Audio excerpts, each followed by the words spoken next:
അപ്പൊ ഞാൻ പറഞ്ഞത് 1914 ഒന്നാം ലോക മഹായുദ്ധം വരുന്നു. അതിന്റെ ഒരു ഘട്ടത്തിലാണ് 1917 റഷ്യയിൽ വിപ്ലവം നടക്കുന്നത്. റഷ്യൻ വിപ്ലവത്തോടു കൂടിയാണ് ആഫ്രോ ഏഷ്യൻ രാജ്യങ്ങളിൽ സ്വാതന്ത്ര്യത്തിന്റെ അല്ലെങ്കിൽ വിമോചന പോരാട്ടങ്ങൾ തുടങ്ങുന്നത്. റഷ്യയിൽ വിപ്ലവം നടക്കുന്നു. പക്ഷേ റഷ്യയിലെ സാർ ചക്രവർത്തി കൈവശം വച്ചിരുന്ന ഏഷ്യയിലേതടക്കമുള്ള നിരവധി നാട്ടുരാജ്യങ്ങൾ, പ്രത്യേകിച്ച് 14ഓളം രാജ്യങ്ങൾ സ്വാതന്ത്ര്യം നേടുകയും അങ്ങനെ ആദ്യത്തെ വിമോചന പോരാട്ടത്തിന് തുടക്കം കുറിക്കുന്നത് റഷ്യയാണെന്ന് പറയാം. അതിന്റെ ഘട്ടത്തിലാണ് പിന്നെ ഗാന്ധിജി സജീവമായ രാഷ്ട്രീയത്തിലേക്ക് ഇന്ത്യയിൽ പ്രവേശിക്കുന്നതും സ്വാതന്ത്ര്യ സമരം വരുന്നതും. 1939 രണ്ടാം ലോക മഹായുദ്ധം പൊട്ടിപ്പുറപ്പെടുന്നു. സ്വാഭാവികമായിട്ടും ലോകരാജ്യങ്ങളിലെ വിമോചന പോരാട്ടത്തിന് ആക്കം കൂടുന്നു, ശക്തി പകരുന്നു. ആ ശക്തിയാണ് 1939 യുദ്ധത്തിന്റെ ഒരു ഘട്ടത്തിൽ വച്ച് 42 ബ്രിട്ടീഷുകാർ ഇന്ത്യ വിട്ടുപോകണം, ക്വിറ്റ് ഇന്ത്യ എന്നൊരു പ്രമേയം AICC ഓൾ ഇന്ത്യ കോൺഗ്രസ് കമ്മിറ്റിയുടെ ബോംബെയിൽ ചേർന്ന സമ്മേളനം തീരുമാനിക്കുന്നത്. ഞാൻ സൂചിപ്പിച്ചു, ലോകരാഷ്ട്രങ്ങൾ രണ്ട് ചേരിയ, എന്ന് പറഞ്ഞാൽ സാമ്രാജ്യത്വ രാജ്യങ്ങൾ രണ്ട് ചേരിയായി. ഒന്ന് സഖ്യകക്ഷികൾ, ബ്രിട്ടനും അമേരിക്കയും ഫ്രാൻസും ഉൾപ്പെടെയുള്ള സഖ്യകക്ഷികളും, ജർമ്മനി, ഇറ്റലി, ജപ്പാൻ തുടങ്ങിയ ഫാസിസ്റ്റ് ശക്തികൾ. അപ്പുറത്ത് യൂറോപ്പിൽ തന്നെ സ്പെയിൻ കൂടെ ഉണ്ടായിരുന്നു. തെക്ക് കിഴക്കൻ യൂറോപ്യൻ രാജ്യങ്ങളിലെ പല രാജ്യങ്ങളും, തെക്ക് കിഴക്കൻ യൂറോപ്പിലെ പല രാജ്യങ്ങളും അർദ്ധ ഫാസിസ്റ്റ് ഭരണത്തിൽ അമർന്നിരുന്ന ഘട്ടമായിരുന്നു അത്. അങ്ങനെയുള്ള സന്ദർഭങ്ങളാണ് ഇന്ത്യൻ സ്വാതന്ത്ര്യ സമരം പുതിയൊരു ഘട്ടത്തിലേക്ക് കടക്കുന്നത്. സാമ്രാജ്യത്വ ശക്തികളാണ് ചേരിതിരിഞ്ഞ് ആക്രമിക്കുന്നത് എന്ന് പറഞ്ഞത് സത്യമാണ്. കാരണം സാമ്രാജ്യത്വത്തിന്റെ തീവ്രവും ആക്രമണപരവുമായ മുഖമാണ് ഫാഷിസം. ഫാഷിസം എന്നാണ് ഇറ്റാലിയൻ ഉച്ചാരണം എന്നാണ് പറയുന്നത്. നമ്മൾ ഇംഗ്ലീഷിൽ ഫാസിസം എന്ന് പറഞ്ഞാലും ഇറ്റാലിയൻ വാക്കിന്റെ ശരിയായ ഉച്ചാരണം ഫാഷിസം എന്നാണ് അത്രേ.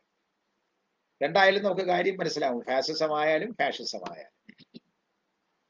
ഒന്നാം ലോക മഹായുദ്ധം പൊട്ടി പുറപ്പെടാൻ കാരണം എറിക് ഹോബ്സ്ബാം എന്ന് പറഞ്ഞ ചരിത്ര പണ്ഡിതൻ പറയുന്നത് പോലെ ലോകം രണ്ട് ചേരികളായി തിരിഞ്ഞു 19ാം നൂറ്റാണ്ടിന്റെ അവസാനമാകുമ്പോൾ. എന്ന് വെച്ചാൽ 1900 ആണ്ടിന് മുമ്പ് തന്നെ ലോകം രണ്ട് ചേരികളായി.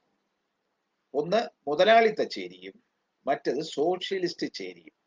ചേരി രൂപപ്പെട്ടിട്ടില്ലെങ്കിലും മുതലാളിത്തത്തെ ശക്തമായി എതിർക്കുന്ന സോഷ്യലിസവും ആ സോഷ്യലിസത്തിന്റെ തീവ്ര രൂപമായ കമ്മ്യൂണിസവും രംഗപ്രവേശം ചെയ്തത് 1900 ആണ്ടടുപ്പിച്ച് റഷ്യയിലായിരുന്നു.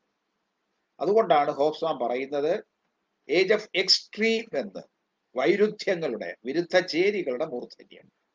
ആ വിരുദ്ധ ചേരികളുടെ മൂർധന്യത്തിലാണ് യുദ്ധമുണ്ടാകുന്നത്, ഒന്നാം ലോക മഹായുദ്ധം ഉണ്ടാകുന്നത്. ആ യുദ്ധത്തിന്റെ അടിസ്ഥാനത്തിൽ അവസാനത്തിൽ ഒരു ഘട്ടത്തിൽ വെച്ചാണ് തീവ്ര ഇടതുപക്ഷമായ കമ്മ്യൂണിസ്റ്റുകാർ റഷ്യയിൽ അധികാരത്തിൽ വരുന്നു. റഷ്യയുടെ പ്രാന്തപ്രദേശത്തുണ്ടായിരുന്ന 14ഓളം യൂറോപ്യനും ഏഷ്യനുമായ രാജ്യങ്ങൾ സോഷ്യലിസ്റ്റ് ഭരണത്തിൽ വരുന്നു. ഈ രാജ്യങ്ങളെല്ലാം കൂട്ടിച്ചേർത്തുകൊണ്ട് Soviet Union, USSR, Union of Soviet Socialist Republics എന്ന് പറയുന്ന രാഷ്ട്ര സമുച്ചയം രംഗത്ത് വരുന്നു. അപ്പൊ മുതലാളിത്തത്തിന് ഒരു അന്തകനെ കണ്ട പേടിയുണ്ടായി, ഒരു ശത്രു, തങ്ങളെ സംഹരിക്കാൻ വരുന്ന ഒരു ശത്രുവിനെ കണ്ട ഭയമുണ്ടായി. ആ ഭയത്തിൽ നിന്ന് ഉണ്ടായതാണ് മുതലാളിത്തത്തിന്റെ അല്ലെങ്കിൽ സാമ്രാജ്യത്വത്തിന്റെ തീവ്രവും ആക്രമണപരവുമായ മുഖമായ ഫാഷിസം.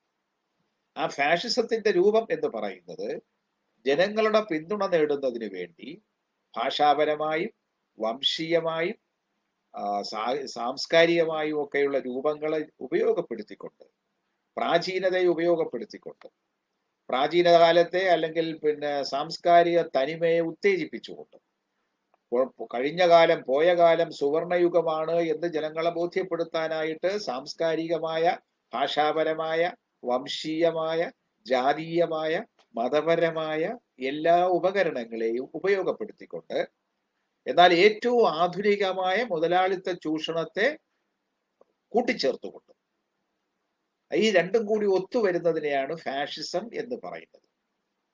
അതിന്റെ ആദ്യത്തെ പ്രയോക്താവായ മുസോളിനി തന്നെ പറഞ്ഞു, മുതലാളിത്ത ഭീമന്മാരായ കോർപ്പറേറ്റുകൾ അവർ ഭരിക്കുന്നതാണ്, അവരും ഭരണകൂടവും ഒന്നാകുന്നതാണ് ഫാഷിസം എന്ന്. മുതലാളിത്തത്തിന്റെ തീവ്ര രൂപമായ സംഘടിത രൂപമായ കോർപ്പറേറ്റുകൾ, മൾട്ടിനാഷണൽ കമ്പനീസ് അല്ലെങ്കിൽ കോർപ്പറേഷൻസ്, ബഹുരാഷ്ട്ര കുത്തകകൾ, ആ ബഹുരാഷ്ട്ര കുത്തകകളുടെ നിയന്ത്രണത്തിൽ ഭരണകൂടമാവുമ്പോഴാണ് അത് ഫാഷിസം. അങ്ങനെ ഫാഷിസത്തിൽ ഭരണകൂടത്തിന്റെ നിയന്ത്രണം ബഹുരാഷ്ട്ര കുത്തകകൾ ഏറ്റെടുക്കുമ്പോൾ ചൂഷിതരാകുന്ന ജനങ്ങളെ അവരുടെ ചൂഷണത്തിന്റെ തീവ്രത അറിയാതിരിക്കുന്നതിന് വേണ്ടി മതപരമായിട്ട് വിശ്വാസത്തിന്റെ പേരിൽ, ആചാരങ്ങളുടെ പേരിൽ, ഭാഷയുടെ പേരിൽ തീവ്രമായ, പണ്ടുണ്ടായിരുന്നത് സുവർണയുഗമാണ് എന്ന് ബോധ്യപ്പെടുത്താൻ ശ്രമം നടക്കും. ജനങ്ങൾ അതിൽ മയങ്ങി വീഴും. ഇത് രണ്ടും കൂടി ചേരുന്നതാണ് ഫാഷിസം. ആ ഫാഷിസത്തോളം തീവ്രമായിട്ടില്ലാത്ത മുതലാളിത്തവും തമ്മിലായിരുന്നു 39-ലെ യുദ്ധം. പക്ഷേ ഇന്ത്യ അടക്കമുള്ള ലോകരാജ്യങ്ങൾ, അതായത് കോളനി രാജ്യങ്ങൾ കരുതിയത് അല്ലെങ്കിൽ ശ്രമിച്ചത് ഈ യുദ്ധത്തിന്റെ നടുവിൽ വെച്ച് രാജ്യങ്ങളുടെ മോചനം ഉറപ്പാക്കുക എന്നുള്ളതാണ്. എന്തായാലും ഫാഷിസത്തോട് ഒട്ടും യോജിപ്പില്ലാതിരുന്നു ഇന്റർനാഷണൽ കോൺഗ്രസിന്റെ അന്നത്തെ നേതൃത്വം, പ്രത്യേകിച്ച് മഹാത്മാഗാന്ധി, നെഹ്റു, വല്ലഭായ് പട്ടേൽ തുടങ്ങിയ ആൾക്കാർ. അതുകൊണ്ടാണ് 1942 ഓഗസ്റ്റ് 9 ക്വിറ്റ് ഇന്ത്യ എന്ന് പറഞ്ഞത്. എന്താണ് ക്വിറ്റ് ഇന്ത്യ എന്ന വാക്കിന് അർത്ഥം, അല്ലെങ്കിൽ അങ്ങനെ തീരുമാനിച്ചത്? ബ്രിട്ടീഷുകാരോട് ഇന്ത്യ വിട്ടു പോകണമെന്ന് ഗാന്ധിജി പറയാൻ കാരണം, നേരത്തെ സൂചിപ്പിച്ച ജർമ്മനിയും ഇറ്റലിയും ജപ്പാനും കൂടിച്ചേർന്ന് ഒരു അച്ചുതണ്ട് ഉണ്ടാക്കുകയും ആ അച്ചുതണ്ടിൽ ലോകം കറങ്ങണം. അച്ചുതണ്ട് എന്ന് വെച്ചാൽ ആക്സിസ്. നമ്മുടെ ഒരു വണ്ടിയുടെ ചക്രം, കാളവണ്ടിയുടെ ചക്രം കണ്ടിട്ട് നടുക്കൊരു ആക്സിസ് കാണും, അച്ചുതണ്ട് കാണും. ആ അച്ചുതണ്ടിലാണ് ഇത് വണ്ടി കറങ്ങുന്നത്. ഒരു കപ്പി നിങ്ങൾ കണ്ടിട്ടുണ്ടാവും, കിണറിൽ നിന്ന് വെള്ളം കോരുന്ന കപ്പി കണ്ടിട്ടുണ്ടാവും. ആ കപ്പിക്ക് ഒരു അച്ചുതണ്ട്, ആ അച്ചുതണ്ടിന്മേലാണ് കപ്പി കറങ്ങുന്നത്, ആഴക്കിണറിൽ നിന്ന് വെള്ളം മേളിലേക്ക് കൊണ്ടുവരുന്നത്. ലോകത്തെ ഈ അച്ചുതണ്ടിൽ കറക്കണം. ആഫ്രിക്കയും യൂറോപ്പും ഏഷ്യയുടെ പകുതി പ്രദേശങ്ങളും ഇറ്റലിയും ജർമ്മനിയും ചേരുന്ന സഖ്യകക്ഷികൾ ആക്രമിച്ച് കീഴ്പ്പെടുത്തും. പടിഞ്ഞാറ് നിന്നും കിഴക്കോട്ട്, ബെർലിനിൽ നിന്നും, ഇറ്റലി റോമിൽ നിന്നും, റോമിന് തെക്ക് കിടക്കുന്ന അല്ലെങ്കിൽ മധ്യധരണ്യാഴിക്ക് തെക്ക് കിടക്കുന്ന ആഫ്രിക്കയിലും ആക്രമിച്ച് കീഴ്പ്പെടുത്തി കിഴക്കോട്ട് നീങ്ങും. ഇറ്റാലിയൻ സൈന്യം ആഫ്രിക്കയിലെത്തി, ഈജിപ്തിലെത്തി, ഇന്നത്തെ പാലസ്റ്റീനിലെത്തി, ഇന്നത്തെ ഇറാഖിലെത്തി, പേർഷ്യ വഴി ഇന്ത്യയിലേക്ക് എത്തും. ജർമ്മനി ആകട്ടെ മധ്യ യൂറോപ്പ് വഴി, സെൻട്രൽ യൂറോപ്പ് വഴി റഷ്യയിൽ പ്രവേശിച്ച് റഷ്യയെ കീഴ്പ്പെടുത്തിയതിനു ശേഷം അഫ്ഗാനിസ്ഥാനിലെത്തും. തജിക്കിസ്ഥാൻ എന്നൊക്കെ പറയുന്ന ഏഷ്യൻ രാജ്യങ്ങളിലൂടെ അഫ്ഗാനിസ്ഥാനിലെത്തി ഇന്ത്യയുടെ വടക്ക് പടിഞ്ഞാറൻ അതിർത്തി ചുരങ്ങൾ വഴി ഇന്ത്യയിലെത്തും. അപ്പോഴേക്കും ജപ്പാൻ എന്തു ചെയ്യണം? കിഴക്ക് നിന്നും പടിഞ്ഞാറോട്ട് നീങ്ങി ചൈനീസ് വൻകര വഴി തെക്ക് കിഴക്കൻ ഏഷ്യൻ രാജ്യങ്ങളായ മലേഷ്യ, തായ്ലൻഡ്, വിയറ്റ്നാം, ഇന്തോനേഷ്യ, ഇന്ന് നമ്മൾ മ്യാൻമാർ എന്ന് വിളിക്കുന്ന ബർമ്മ, അത് കഴിഞ്ഞ് ആൻഡമാൻ നിക്കോബാർ ദ്വീപുകൾ, അതുവഴി ഇന്ത്യയുടെ കിഴക്കേ തീരം, വിശാഖപട്ടണവും മദ്രാസും അടങ്ങുന്ന കിഴക്കേ തീരവും, വടക്ക് കിഴക്കൻ അതിർത്തി വഴി കരവഴി ഇന്ത്യയിലെത്തും. കൽക്കട്ടയിൽ നിന്നും ഡൽഹിയിലെത്തണം. ഈ 3 സഖ്യകക്ഷികളും ഡൽഹിയിൽ എത്തിച്ചേരുമ്പോൾ ലോകം അച്ചുതണ്ടിന്റെ കീഴിലാവും. അങ്ങനെ ലോകം അവർക്ക് നിയന്ത്രിക്കാനാവും എന്നതായിരുന്നു അവരുടെ കാഴ്ചപ്പാട്. ഈ കാഴ്ചപ്പാട് വെച്ചുകൊണ്ടാണ് ജപ്പാൻ ഏഷ്യയുടെ കിഴക്ക് നിന്നും ആക്രമണം തുടങ്ങുന്നത്. ആ ആക്രമണം ഇന്ത്യയിലെത്തുന്നു. നിങ്ങൾക്ക് ഓർമ്മയുണ്ടാവും, അല്ലെങ്കിൽ നിങ്ങൾ സ്കൂൾ ക്ലാസ്സുകളിൽ പഠിച്ചിട്ടുണ്ടാവും, സുഭാഷ് ചന്ദ്രബോസിന്റെ നേതൃത്വത്തിലുള്ള INA, Indian national army, forward block എന്നൊരു സംഘടന ഉണ്ടാക്കി അദ്ദേഹം കോൺഗ്രസിൽ നിന്ന് തെറ്റിപ്പിരിഞ്ഞ് 1938-39 കാലത്ത് ചില അഭിപ്രായ വ്യത്യാസങ്ങൾ അദ്ദേഹത്തെ കോൺഗ്രസിൽ നിന്നും തെറ്റിപ്പിരിയാൻ പ്രേരിപ്പിച്ചു. അദ്ദേഹം കോൺഗ്രസിനുള്ളിൽ നിന്നുകൊണ്ട് തന്നെ ഫോർവേഡ് ബ്ലോക്ക് ഉണ്ടാക്കി. അദ്ദേഹം തടവിൽ പോയി, ബ്രിട്ടീഷുകാരത്തെ തടവിലാക്കി. തടവിൽ നിന്ന് അദ്ദേഹം അത്ഭുതകരമായി രക്ഷപ്പെട്ട് പടിഞ്ഞാറ് ജർമ്മനിയിലെത്തി. അവിടെ നിന്നും അന്തർവാഹിനി വഴി ഇന്ത്യൻ മഹാസമുദ്രം വഴി ടോക്കിയോയിലെത്തി. ജപ്പാൻ ഭരണാധികാരിയുമായിട്ട് സംസാരിച്ചു. അങ്ങനെ ജപ്പാന്റെ അവരുടെ സഹായത്തോടുകൂടി രൂപീകരിക്കുന്ന ഇന്ത്യൻ നാഷണൽ ആർമി, സ്വതന്ത്ര ഭാരതത്തിന്റെ സ്ഥാപിക്കാനുള്ള സൈന്യത്തെ രൂപീകരിച്ചുകൊണ്ട് ഇന്ത്യയിലേക്ക് വരുന്നത്. അപ്പൊ INAയും ജപ്പാനും സംയുക്തമായിട്ടാണ് ഇന്ത്യയുടെ അതിർത്തിയിലേക്ക് വരുന്നത്. അവർ തെക്ക് കിഴക്കൻ ഏഷ്യ മുഴുവൻ കീഴടക്കി. തെക്ക് കിഴക്കൻ ഏഷ്യയിലെ ഇന്ത്യക്കാരായിരുന്ന ആൾക്കാർ മുഴുവൻ INA-യിൽ ചേർന്നു. നല്ലൊരു ഭാഗം അങ്ങനെ ചേർന്നു. അങ്ങനെ INA-യിൽ ചേർന്ന ആ സൈന്യത്തെ അവരെ സൈന്യമായി രൂപീകരിക്കുകയും അവിടുത്തെ വനിതകളെയും കുട്ടികളെയും ഒക്കെ സംഘടിപ്പിച്ചു. INA-ക്ക് ഒരു വനിതാ റെജിമെന്റ് ഉണ്ടാക്കി, ഒരു വനിതാ വിഭാഗം ഉണ്ടാക്കി.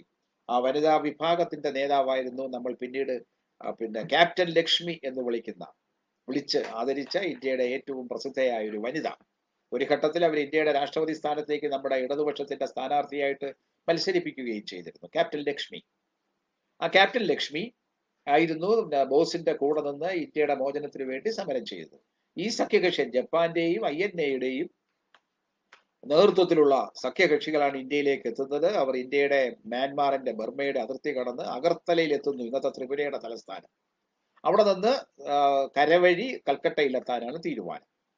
ഇന്ത്യയുടെ ഉടമസ്ഥതയിൽ ഉണ്ടായിരുന്ന ആൻഡമാൻ നിക്കോബാർ ദ്വീപുകൾ കൈയടക്കുന്നു. അവിടെ ആസാദ് ഹിന്ദ് ഗവൺമെന്റ്, സ്വതന്ത്ര ഭാരത സർക്കാരിന്റെ കേന്ദ്രം സ്ഥാപിക്കുന്നു. അവിടെ നിന്നുകൊണ്ട് ആകാശവാണിയിലൂടെ ഇന്ത്യൻ ജനങ്ങളോട് സുഭാഷ് ചന്ദ്രബോസ് ആഹ്വാനം ചെയ്യുന്നു, എനിക്ക് രക്തം തരൂ, ഞാൻ നിങ്ങൾക്ക് സ്വാതന്ത്ര്യം തരാം, give me blood, I will give you freedom എന്ന് പറഞ്ഞ് അദ്ദേഹം ഇന്ത്യൻ ജനങ്ങളെ അഭിസംബോധന ചെയ്യുന്നു. ഇന്ത്യക്കകത്ത് INA-ക്ക് അനുകൂലമായ ഒരു മനോഭാവം ഉണ്ടാക്കാൻ ശ്രമിക്കുന്നു. ഈ സന്ദർഭത്തിലാണ് ഇന്ത്യ ജാപ്പനീസ് ആക്രമണത്തിന് വിധേയമാവും, ഇന്ത്യയെ ജപ്പാൻ കീഴടക്കും എന്നുള്ള ഭയത്തിൽ നിന്നാണ് ഗാന്ധിജി ക്വിറ്റ് ഇന്ത്യ സമരത്തിന് ആഹ്വാനം കൊടുക്കുന്നത്. എന്തായിരുന്നു ഗാന്ധിജിയുടെ നിഗമനം? ജപ്പാൻകാരുടെ ഫാസിസ്റ്റ് ശക്തി ഇന്ത്യയിൽ വരാൻ പാടില്ല. എന്തിനാ അവർ ഇന്ത്യയിൽ വരുന്നത്? അവർ ഇന്ത്യയിൽ വരുന്നതിന് കാരണം ബ്രിട്ടീഷുകാർ ഇവിടെ ഉള്ളത് കൊണ്ടാണ്. ഒരു യൂറോപ്യൻ ശക്തിയായ, വിദേശ ശക്തിയായ ബ്രിട്ടീഷുകാർ ഇന്ത്യയിൽ ഉള്ളത് കൊണ്ടാണ് ജപ്പാൻകാർ ഇന്ത്യയെ ആക്രമിക്കുന്നത്. അല്ലെങ്കിൽ ഏഷ്യൻ രാജ്യമായ ജപ്പാൻ മറ്റൊരു ഏഷ്യൻ രാജ്യമായ ഇന്ത്യയെ ആക്രമിക്കേണ്ട കാര്യമില്ലല്ലോ.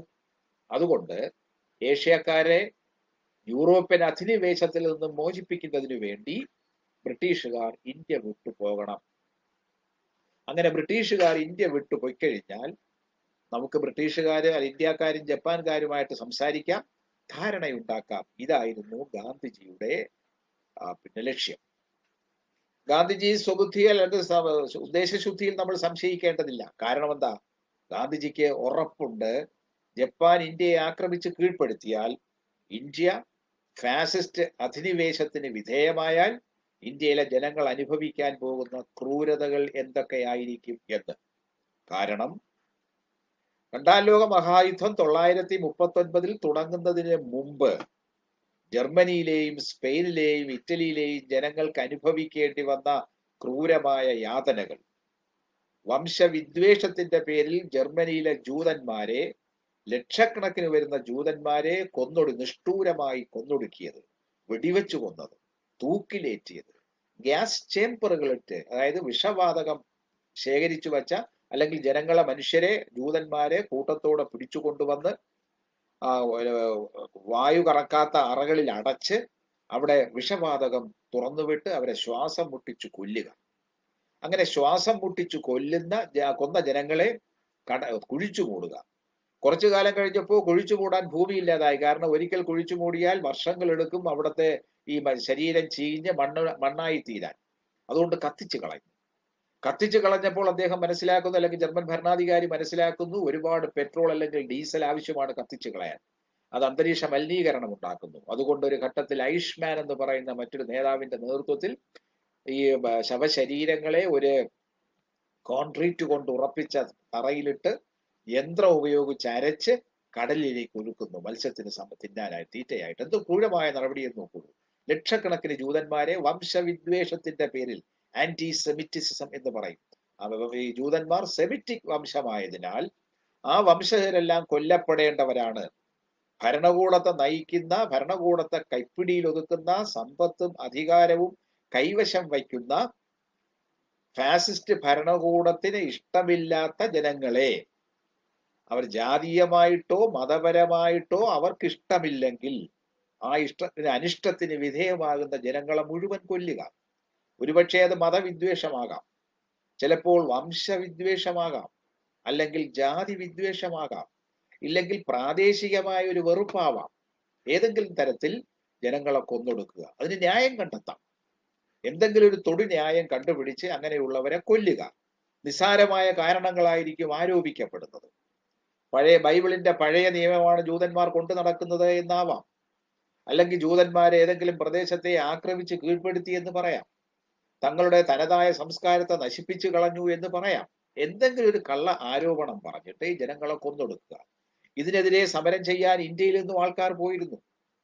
റിപ്പബ്ലിക്കൻ ഭരണം, ഇടതുപക്ഷത്തിന് ഐക്യ ശക്തിയുണ്ടായി തെരഞ്ഞെടുപ്പിലൂടെ അധികാരത്തിൽ എത്തിയതായിരുന്നു 936 സ്പാനിഷ് ഗവൺമെന്റ് സ്പെയിനിൽ.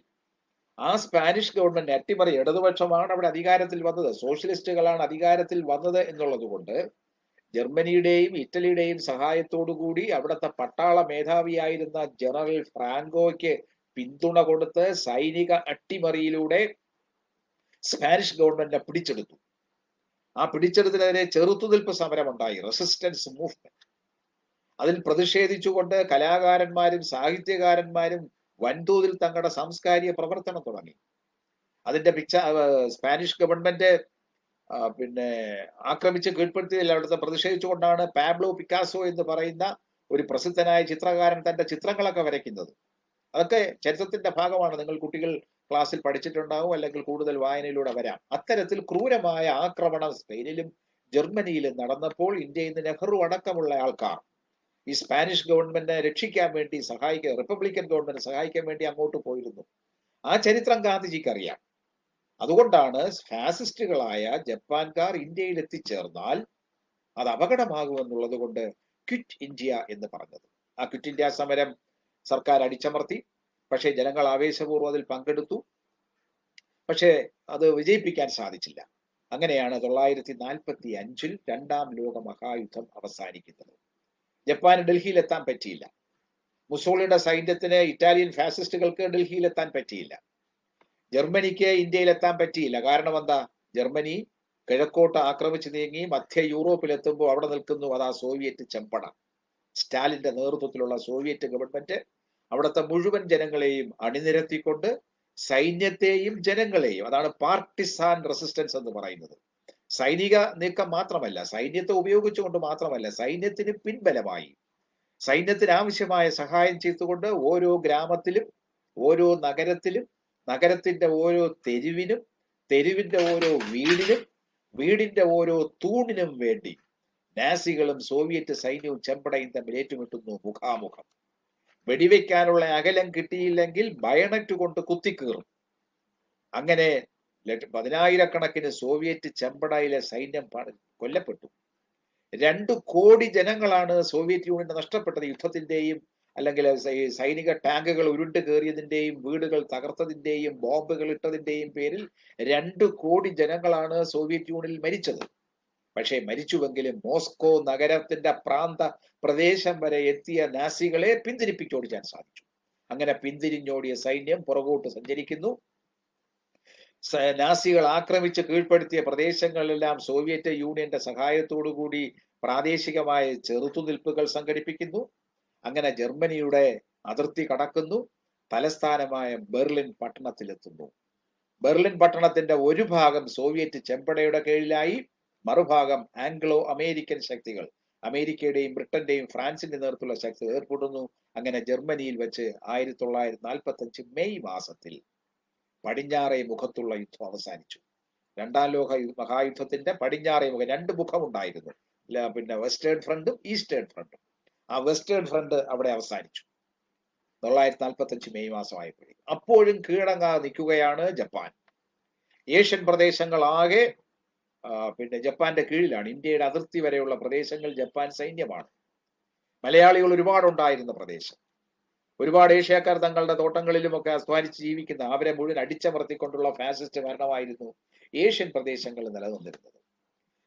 പടിഞ്ഞാറ് ബെർലിന്റെ അധിനിവേശം ഉറപ്പാക്കിയതിനു ശേഷം ബെർലിൻ വരെയുള്ള പ്രദേശങ്ങളെ തെക്ക് കിഴക്കൻ യൂറോപ്പിനെ മോചിപ്പിച്ച് ബെർലിൻ കീഴടക്കിയതിനു ശേഷം സ്റ്റാലിന്റെ സോവിയറ്റ് ചെമ്പട ചെയ്തത് ഇറ്റലിയുടെയും ജർമ്മനിയുടെയും സഖ്യകക്ഷിയായിരുന്ന ജപ്പാൻ കിഴക്കൻ പ്രദേശങ്ങളിൽ ആക്രമിച്ച് കീഴ്പ്പെടുത്തിയ പ്രദേശങ്ങളിൽ നിന്നും അവരെ മോചിപ്പിക്കുകയും അവിടെ ആട്ടിയോടിക്കുകയും അവിടുത്തെ ജനങ്ങളുടെ മോചനം സാധ്യമാക്കുകയും ചെയ്യുന്നതിനു വേണ്ടി റഷ്യയുടെ മോസ്കോയിൽ നിന്നും കിഴക്കോട്ട് തീവണ്ടിപ്പാതയിലൂടെ ട്രാൻസ് സൈബീരിയൻ റെയിൽവേ എന്ന് പറയും. അങ്ങനെ ട്രാൻസ് സൈബീരിയൻ റെയിൽവേയിലൂടെ മംഗോളിയയുടെ അതിർത്തിയിലൂടെ ഇന്നത്തെ കൊറിയയുടെ ഭാഗത്ത് വ്ളാഡിവസ്റ്റോക്ക് എന്ന് പറയുന്ന കിഴക്കൻ പ്രദേശത്ത് എത്തിച്ചേരുന്നു. അവിടെ നിന്നും നാവികപ്പടയെ ഉപയോഗിച്ചുകൊണ്ട് ജപ്പാനെ ആക്രമിച്ച് കീഴ്പ്പെടുത്താനായിരുന്നു പരിപാടി. ജർമ്മനിയിൽ നിന്നും അതിവേഗത്തിൽ കിഴക്കോട്ട് സോവിയറ്റ് ചെമ്പട തീവണ്ടികളിൽ, നൂറുകണക്കിന് തീവണ്ടികളിൽ ആയിരക്കണക്കിന് പട്ടാളക്കാരും വെടിക്കോപ്പുകളും 1945 മെയ് മുതൽ കിഴക്കോട്ട് നീങ്ങുന്നു. ജൂൺ ജൂലൈ മാസം ആകുമ്പോഴേക്കും ആ പ്രദേശത്ത് വ്ളാഡിവസ്റ്റോക്കിലും കൊറിയയുടെ ഭാഗത്തും ചൈനയുടെ കിഴക്കൻ തീരത്തും സോവിയറ്റ് പടയ്ക്ക് എത്താൻ സാധിക്കുന്നു. ജപ്പാനെ കീഴടക്കാനുള്ള സാധ്യതകൾ തെളിഞ്ഞു വരുന്നു. ഇവിടെയാണ് മറ്റൊരു അപകടം സംഭവിക്കുന്നത്. 1917 സോവിയറ്റ് വിപ്ലവം നടക്കുകയും പഴയ സാർ ചക്രവർത്തിയുടെ നിയന്ത്രണത്തിലുണ്ടായിരുന്ന 14ഓളം രാജ്യങ്ങൾ, തെക്ക് കിഴക്കൻ യൂറോപ്പിലെയും ഏഷ്യയിലെയും 14ഓളം രാജ്യങ്ങൾ സ്വതന്ത്രമാവുക, അവരുടെ മോചനം സാധ്യമാവുകയും അവിടെ സോഷ്യലിസ്റ്റ് ഭരണകൂടം നിലവിൽ വരികയും ആ 14 രാജ്യങ്ങളും റഷ്യയുമായി ചേർന്നുകൊണ്ട് USSR അല്ലെങ്കിൽ സോവിയറ്റ് യൂണിയൻ എന്ന് പറയുന്ന രാഷ്ട്ര സമുച്ചയം രൂപീകരിക്കുകയും ചെയ്തതിന്റെ അനുഭവം മുതലാളിത്ത സാമ്രാജ്യത്വ ശക്തികളുടെ മുന്നിലുണ്ട്. അങ്ങനെ വന്നപ്പോൾ അവർക്ക് ഭയപ്പെട്ടു. ആഫ്രിക്കയിലെയും ഏഷ്യയിലെയും അമേരിക്കൻ ഭൂഖണ്ഡങ്ങളിലെയും കോളനികൾ, യൂറോപ്പിലെ ഫ്രാൻസും ഇംഗ്ലണ്ടും അല്ലെങ്കിൽ ബ്രിട്ടനും പിന്നെ ജർമ്മനിയും അല്ലെങ്കിൽ ഇറ്റലിയും സ്പെയിനും പോർച്ചുഗലും ഹോളണ്ടും നെതർലാൻഡ്സും എല്ലാം കൈവശം വെച്ചിരിക്കുന്ന കോളനികൾ ഒന്നൊന്നായി നഷ്ടപ്പെടുകയും ഒന്നാം ലോക മഹായുദ്ധ അനന്തര കാലഘട്ടത്തിൽ സോവിയറ്റ് പിന്നെ ലോകത്തിന്റെ നേതൃത്വത്തിലേക്ക് ഉയർന്നു വന്ന അമേരിക്കൻ സാമ്രാജ്യത്വം, ഒന്നാം ലോക മഹായുദ്ധം വരെ ബ്രിട്ടൻ മാത്രമേ ഉണ്ടായിരുന്നു, ഇപ്പൊ അമേരിക്ക എന്ന പുതിയ ശക്തിയും കൂടെ വരുന്നു. അവർക്കും ഭീഷണിയാകുന്നു സോഷ്യലിസം, സോവിയറ്റ് ചേരി. അപ്പൊ സോവിയറ്റ് യൂണിയന്റെ നിയന്ത്രണത്തിൽ ജപ്പാൻ കീഴടങ്ങുകയാണ് എങ്കിൽ 1945 മെയ്യിൽ ബെർലിൻ യുദ്ധം അവസാനിച്ച് ജൂൺ ജൂലൈ മാസമാകുമ്പോഴേക്കും ജപ്പാനെ കീഴടക്കാൻ പര്യാപ്തമാകുന്ന തരത്തിൽ സോവിയറ്റ് ചെമ്പട പസഫിക്കിൽ ചൈനയുടെ കിഴക്കേ തീരത്ത് എത്തിച്ചേർന്നപ്പോൾ അമേരിക്കയും ബ്രിട്ടനും ഫ്രാൻസും ഭയപ്പെട്ടു. ജപ്പാൻ കീഴടങ്ങുന്നത് റഷ്യയുടെ സോവിയറ്റ് യൂണിയന്റെ മുമ്പിലാണ് എങ്കിൽ, സോവിയറ്റ് ചെമ്പടയ്ക്ക് മുമ്പിലാണ് എങ്കിൽ, ഇപ്പോൾ ജപ്പാൻ കീഴടക്കി വച്ചിരിക്കുന്ന ഏഷ്യയിലെ കോളനികൾ മുഴുവൻ സോവിയറ്റ് നിയന്ത്രണത്തിലാവും, റഷ്യൻ നിയന്ത്രണത്തിലാവും. നോക്കൂ ഏതൊക്കെ രാജ്യങ്ങൾ. ചൈനയിൽ എല്ലാവർക്കും ഉണ്ട് പങ്കാളിത്തം. അമേരിക്കയ്ക്ക് കോളനിയുണ്ട്, ബ്രിട്ടനുണ്ട്, ജർമ്മനിക്കുണ്ട്, ഫ്രാൻസിനുണ്ട്.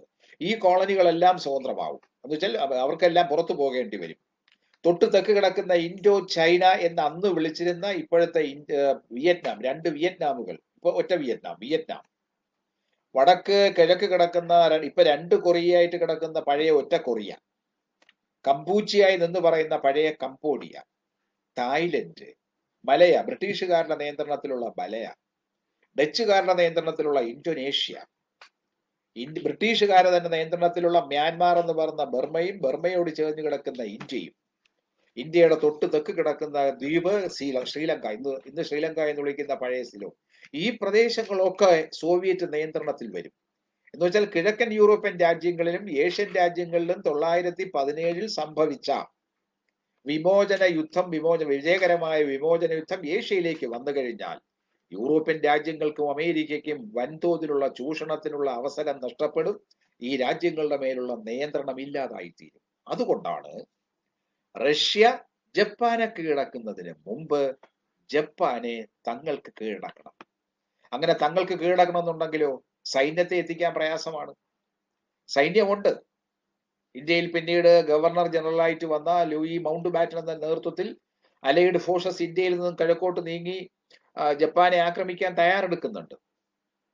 മെക് ആർതർ എന്ന ആളിന്റെ പേരിൽ ഓസ്ട്രേലിയ കേന്ദ്രമാക്കിക്കൊണ്ട് അമേരിക്കൻ സൈന്യം ജപ്പാനെതിരെ നീങ്ങുന്നുണ്ട്. പക്ഷെ ഏറ്റവും തൊട്ടടുത്തെത്തി നിൽക്കുന്നത്, മുഖാമുഖം നിൽക്കുന്നത് ഇപ്പൊ സോവിയറ്റ് യൂണിയനാണ്. സോവിയറ്റ് യൂണിയന്റെ മുമ്പിൽ ജപ്പാൻ കീഴടക്കി കഴിഞ്ഞാൽ, അവർ തമ്മിൽ ഉടമ്പടി ഉണ്ടാക്കി കഴിഞ്ഞാൽ, ഇപ്പോൾ ജപ്പാൻ കീഴടക്കിയിരിക്കുന്ന തെക്ക് കിഴക്കൻ ഏഷ്യയിലെ രാജ്യങ്ങൾ മുഴുവൻ സോവിയറ്റ് നിയന്ത്രണത്തിലാവും. അത് വരുന്നതിന് മുമ്പ് ജപ്പാനെ തകർക്കുക, ജപ്പാനെ പരാജയപ്പെടുത്തുക. ആ പരാജയപ്പെടുത്തുക, തകർക്കുക എന്ന ഉദ്ദേശത്തോടു കൂടിയാണ് ശാസ്ത്രത്തിന്റെ, മാനവരാശിക്ക് മോചനത്തിന്റെ, മാനവരാശിയുടെ ഐക്യത്തിന്റെ, മാനവരാശിയുടെ എല്ലാ നേട്ടങ്ങളുടെയും ഉറവിടമായ ശാസ്ത്ര സാങ്കേതിക വിദ്യയുടെ ദുരുപയോഗം ആരംഭിക്കുന്നത്. ഒരർത്ഥത്തിൽ നമുക്ക് പറയാം നല്ല ഉദ്ദേശത്തോടു കൂടിയാണ് വെടിമരുന്ന് കണ്ടുപിടിച്ചത് എന്ന്. പക്ഷെ ആ വെടിമരുന്നിന്റെ ദുരുപയോഗമാണ് പിന്നീട് ലോകം കണ്ടത്. പാറ പൊട്ടിക്കാനോ ആഴക്കിണറുകൾ ഉണ്ടാക്കാനോ ഉപയോഗിക്കാമായിരുന്ന വെടിമരുന്നിനെ തോക്കുകൾക്കുള്ളിലേക്ക് കടത്തിവെച്ച്, പീരങ്കിക്കുള്ളിലേക്ക് കടത്തിവെച്ച് നഗരങ്ങളെയും കൊട്ടാരങ്ങളെയും കൊത്തങ്ങളെയും മനുഷ്യരെയും കൊല്ലാൻ ഉപയോഗിക്കാമെന്ന് കണ്ടുപിടിച്ചത്. മനുഷ്യരെ ആകാശത്തു കൂടി പറത്തി കൊണ്ടുപോകാൻ വേണ്ടിയാണ് വിമാനം കണ്ടുപിടിച്ചത് റൈറ്റ് സഹോദരന്മാർ.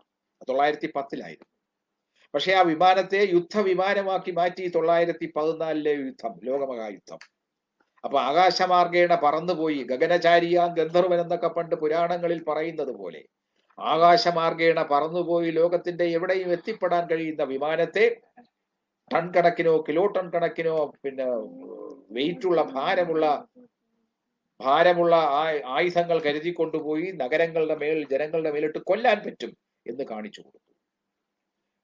കടലിൽ കൂടെ നീന്തിപ്പോകാൻ വന്ന കപ്പലുകൾ, ആ കപ്പലുകളിൽ ചരക്ക് കൊണ്ടുപോകാൻ ജനങ്ങൾക്ക് പോകാം, ഒരുപാട് സൗകര്യങ്ങളുണ്ട്. പക്ഷേ അതിനടിയിൽ അന്തർവാഹിനി ഉണ്ടാക്കി കടലിനടിയിൽ കൂടി സബ്മറൈൻ അടിയിൽ കൂടെ സഞ്ചരിക്കാവുന്ന, അതിൽ ടോർപിഡോ എന്ന് പറയുന്ന മിസൈലുകൾ വെച്ച് സംശയമൊന്നുമില്ലാതെ തുഴഞ്ഞു പോകുന്ന ആയിരക്കണക്കിന് ആൾക്കാർ യാത്ര ചെയ്യുന്ന കപ്പലുകളുടെ അടിവശം പൊട്ടിച്ചു കളഞ്ഞിട്ട് അവിടെ കൊല്ലാൻ സാധിക്കുക. അത്തരത്തിൽ ശാസ്ത്ര സാങ്കേതിക വിദ്യയുടെ സഹായത്തോടു കൂടി ഉണ്ടാക്കപ്പെട്ട എല്ലാ ആയുധങ്ങളെയും ഉപകരണങ്ങളെയും ദുരുപയോഗം ചെയ്യാൻ തുടങ്ങിയത് സാമ്രാജ്യത്വമാണ്. അതിന്റെ ഏറ്റവും ഭീകരമായ ദുരുപയോഗമാണ് 1945 ഓഗസ്റ്റ് മാസം 6 ജപ്പാനിലെ ഒരു ചെറിയ ദ്വീപായ ഹിരോഷിമയിൽ സംഭവിച്ചത്. Atom bomb. അന്നേ വരെ മനുഷ്യരാശിക്ക് അറിയാൻ വയ്യാത്ത ഒരു പ്രധാനപ്പെട്ട ആയുധം. നിങ്ങൾ കേട്ടിട്ടുണ്ടാവും, പഴയ 1910 വരെയോ അല്ലെങ്കിൽ 20-ാം നൂറ്റാണ്ടിന്റെ ആരംഭ ദശകം വരെയോ മനുഷ്യർ മനസ്സിലാക്കിയിരുന്നത് ദ്രവ്യത്തിന്റെ ഏറ്റവും ചെറിയ അംശം കണം ആണ് എന്നാണ്. മാറ്റർ എന്നതിന്റെ ഏറ്റവും ചെറിയ രൂപമാണ് ആറ്റം എന്നായിരുന്നു. ദ്രവ്യത്തിന്റെ ഏറ്റവും ചെറിയ അംശം കണം ആയിരുന്നു. പക്ഷെ 1919 ബ്രിട്ടനിലെ കാവൻഡിഷ് ലബോറട്ടറിയിൽ പ്രവർത്തിക്കുകയായിരുന്ന ഓസ്ട്രേലിയയിൽ ജനിച്ച ബ്രിട്ടീഷ് വംശജനും ഓസ്ട്രേലിയയിൽ ജനിച്ചയാളുമായ ഏണസ്റ്റ് റദർഫോർഡ്, അദ്ദേഹം കണ്ടുപിടിച്ചു ഈ അണുവിനെ വിഭജിക്കാം. അങ്ങനെ അണുവിനെ വിഭജിക്കാമെന്ന് കണ്ടുപിടിച്ചപ്പോൾ ആ അണുവിനകത്ത് വീണ്ടും അണുക്കൾ, പ്രോട്ടോണും ന്യൂട്രോണും ഇലക്ട്രോണും ഒക്കെ ഇങ്ങനെ സഞ്ചരിച്ചു കൊണ്ടേയിരിക്കുന്നു. അങ്ങനെ ആറ്റമിക് ഫിഷൻ എന്ന് പറയും. അറ്റോമിക് ഫിഷൻ, അണുവിനെ വിഭജിക്കാം. പക്ഷെ വീണ്ടും 2 ദശകങ്ങൾ കഴിഞ്ഞപ്പോൾ കണ്ടുപിടിച്ചു ഈ അണുവിനെ വീണ്ടും സംയോജിപ്പിക്കാം. Atomic fusion. ആദ്യത്തേത് അറ്റോമിക് ഫിഷൻ ആണ് എങ്കിൽ, അണുവിഭജനമാണെങ്കിൽ, പിന്നീട് അറ്റോമിക് ഫ്യൂഷൻ ആണ് വരുന്നത്, അണു സംയോജനമാണ്. 2 ഘട്ടത്തിലും ഊർജം വമിക്കും. മനുഷ്യനെ നാശകരമായ വിനാശകാരിയായ ഊർജം വമിക്കാൻ കഴിവുള്ളതാണ് അറ്റോമിക് ഫിഷനും അറ്റോമിക് ഫ്യൂഷനും. അതിന്റെ ഒരു തെളിവ് ഒരു പരീക്ഷണ ഘട്ടത്തിലാണ് അമേരിക്കയിൽ അവരുടെ ലബോറട്ടറിയിൽ യുദ്ധ വകുപ്പിന്റെ കീഴിലുള്ള പെന്റഗന്റെ കീഴിലുള്ള വകുപ്പിൽ ഒരാള് വിഭജനത്തിലൂടെ ആയുധമുണ്ടാക്കാമെന്ന് കണ്ടുപിടിച്ചു. ആയുധമുണ്ടാക്കാൻ 1945 ജൂൺ മാസമായപ്പോഴേക്കും ആയുധം പരീക്ഷണ വിധേയമായി, പരീക്ഷിക്കാൻ പ്രാപ്തമായി. 3 ബോംബുകളാണ് ഉണ്ടാക്കിയത്. അത് അതിന്റെ ഒന്നാമത്തെ ഒരെണ്ണം ന്യൂ മെക്സിക്കോയിലെ, ഇന്നത്തെ മെക്സിക്കോ എന്ന് പറയുന്ന രാജ്യത്തിൽ അമേരിക്കയുടെ നിയന്ത്രണത്തിലുള്ള ന്യൂ മെക്സിക്കോയിലെ അലബാമ മരുഭൂമിയിൽ പ്രയോഗിച്ചു. 100 മൈൽ അകലെ നിന്നുകൊണ്ട് അമേരിക്കൻ ശാസ്ത്രജ്ഞന്മാരും ഭരണ നേതൃത്വവും ഇത് വീക്ഷിച്ചു. അത് പൊട്ടി ആകാശത്തേക്ക് ഉയർന്നു. മണിക്കൂറുകളോളം പൊടിപടലത്തിനടന്ന് വാക്ക് കാണാൻ പറ്റില്ല. ആകാശത്തേക്ക് ഉയർന്നു പോകിയ അഗ്നിജ്വാലകൾ. ഈ ശാസ്ത്ര പരീക്ഷണത്തിന് നേതൃത്വം കൊടുത്തത് ഓപ്പൻഹീമർ എന്ന് പറയുന്ന ഒരു ശാസ്ത്രജ്ഞനായിരുന്നു. ഈ ഭീമാകാരമായ ധൂമപടലം കണ്ട്, അഗ്നിയുടെ വിസ്ഫോടനം കണ്ട് അദ്ദേഹം ഭയപ്പെട്ടു. അദ്ദേഹം പറഞ്ഞു, ഇത് യാതൊരു കാരണവശാലും മനുഷ്യരാശിക്കെതിരെ പ്രയോഗിക്കാൻ പാടില്ല. യുദ്ധസന്നാഹത്തിന്റെ നടുവിൽ വെച്ചാണ് ഈ ആയുധം അമേരിക്കക്കാർ കണ്ടുപിടിക്കുന്നത്. ശത്രു സംഹാരത്തിന് വേണ്ടി ഉപയോഗിക്കാനാണ് അവർ കണ്ടുപിടിച്ചത്.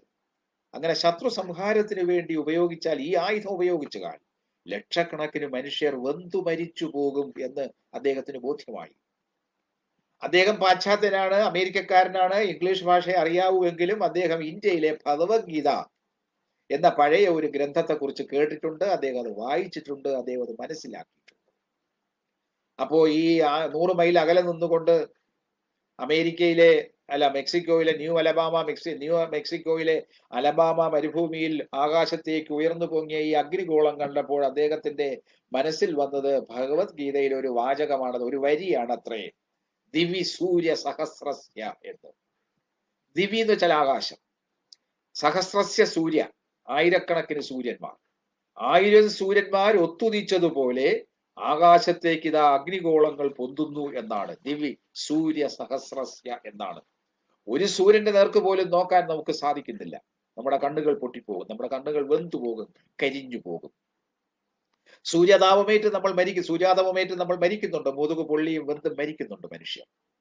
അങ്ങനെയുള്ള സൂര്യന്റെ ശക്തി മനുഷ്യന് താങ്ങാനാവാത്തതാണ് എങ്കിൽ 1000 സൂര്യന്മാർ ഒരുമിച്ച് ഉയർന്നു കഴിഞ്ഞാൽ എന്തായിരിക്കും അവസ്ഥ? ദിവി സൂര്യ സഹസ്രസ്യ എന്ന് ഭഗവത്ഗീതയുടെ മറ്റൊരു ഭാഗത്ത് പറയുന്നുണ്ട്. ഇങ്ങനെ സംഭവിച്ചാൽ എന്തുണ്ടാവും? മൃത്യു സർവഹരച്ച സഹ. സർവ്വതിനെയും നശിപ്പിക്കുന്ന മൃത്യുവായിരിക്കും ഫലം. മൃത്യു സർവഹരച്ച സഹ. സർവവും മൃത്യുവായി തീരും എന്നാണ് അദ്ദേഹം പറഞ്ഞത്. അതുകൊണ്ട് മനുഷ്യരാശിക്കെതിരെ ഇത് പ്രയോഗിക്കാൻ പാടില്ല എന്ന ഓപ്പൻഹീവർ പറഞ്ഞപ്പോൾ അദ്ദേഹത്തെ ഒഴിവാക്കുന്നതിന് വേണ്ടി ഭ്രാന്തനെന്നാരോപിച്ചു. അദ്ദേഹത്തെ ഭ്രാന്തനെന്നാരോപിച്ച് ഒരു സാനറ്റോറിയം, ഹോസ്പിറ്റലിൽ, അവിടുത്തെ ആശുപത്രി, ഭ്രാന്താശുപത്രിക്ക് പറയുന്ന പേരാണ് സാനറ്റോറിയം, ഒരു സാനറ്റോറിയത്തിൽ അടച്ചു. അദ്ദേഹം ജയിലിൽ കിടക്കുമ്പോഴാണ്, അങ്ങനത്തെ സാനറ്റോറിയത്തിൽ കിടക്കുമ്പോഴാണ് 45 ജൂൺ, ഞാൻ പറഞ്ഞു 45 ജൂൺ മാസത്തിലാണ് ഈ പരീക്ഷണം നടക്കുന്നത്. 45 ഓഗസ്റ്റ് മാസം 6-ാം തീയതി ജപ്പാന്റെ ഹിരോഷിമ പട്ടണത്തിന് മേളിൽ ഈ ബോംബ് വർഷിച്ചു. ചെഷയർ എന്ന് പറയുന്നൊരു പൈലറ്റ് ആയിരുന്നു അത് കൊണ്ടുപോയത്. അത് ഹിരോഷിമ പട്ടണത്തിൽ വീണു. അതിന്റെ ഫലമായി 1,40,000 ആൾക്കാർ തൽക്ഷണം വെന്തു മരിച്ചു എന്നാണ് കണക്ക്. 1,40,000 ആൾക്കാർ വെന്തു മരിക്കുന്നു. അതിന്റെ ആഘാതത്തിൽ നിന്ന് വിമുക്തമാകുന്നതിന് മുമ്പ് 3-ാം ദിവസം 9-ാം തീയതി, അതായത് ഓഗസ്റ്റ് മാസം 9, ഇന്നത്തെ പോലൊരു ദിവസത്തിൽ 2ാമത്തെ ബോംബ് നാഗസാക്കി എന്ന് പറഞ്ഞ മറ്റൊരു പട്ടണത്തിന്മേൽ പ്രയോഗിക്കുന്നു. അവിടെ 70,000 പേർ തൽക്ഷണം മരിക്കുന്നു. അപ്പൊ ഓപ്പൻഹീവർ പറഞ്ഞത് ശരിയായല്ലോ. ദിവിസൂര്യ സഹസ്രസ്യ, 1000 സൂര്യന്മാർ ഉദിച്ചതുപോലെ ആകാശത്തേക്ക് അഗ്നിഗോളങ്ങൾ, അഗ്നിശലാകൾ ഇങ്ങനെ പറന്നു പൊന്നുകയും ലക്ഷക്കണക്കിന് മനുഷ്യർ മരിക്കുകയും ചെയ്യുന്നു. മരിച്ചവരെത്രയോ ഭാഗ്യവാന്മാരെന്ന് വിലപിച്ചുകൊണ്ട് കരഞ്ഞുകൊണ്ട് മറുലക്ഷങ്ങൾ, എത്രയോ മറ്റു ലക്ഷങ്ങൾ ജീവിച്ചിരിക്കുന്നു. ഉരുകിപ്പോകുന്ന മാംസപേശികൾ, അണുബാധയേറ്റ് അല്ലെങ്കിൽ അണുവിന്റെ പ്രസരമേറ്റ്, അണുബാധ എന്ന് പറഞ്ഞാൽ രോഗമാണ്, അണുപ്രസരമേറ്റ് ലക്ഷക്കണക്കിന് ആൾക്കാർ പതിറ്റാണ്ടുകളോളം ജപ്പാനിൽ ജീവിച്ചിരുന്നു. മാംസപേശികൾ ഈ രാവിലെ പ്രഭാതവേളയിൽ സൂര്യൻ ഉദിക്കുമ്പോൾ പുൽനാമ്പുകളിൽ പറ്റിപ്പിടിച്ചിരിക്കുന്ന മഞ്ഞുകണങ്ങൾ ഉരുകിപ്പോകുന്നത് പോലെ പ്രഭാത സൂര്യന്റെ കിരണങ്ങളേറ്റ് പുൽനാമ്പുകളിലും ചെടിയുടെ ഇലകളിലും അറ്റത്തും തൂങ്ങി നിൽക്കുന്ന മഞ്ഞുതുള്ളികൾ അങ്ങനെ അലിഞ്ഞു പോകുന്നത് പോലെ, ആവിയായി പോകുന്നത് പോലെ നാം നോക്കിക്കൊണ്ടിരിക്കുമ്പോൾ നമ്മുടെ കൈകാലുകളിലെ മാംസപേശികൾ ഉരുകി ചൂടേറ്റാൽ വെണ്ണ ഉരുകുന്നത് പോലെ ഉരുകി പോകുന്ന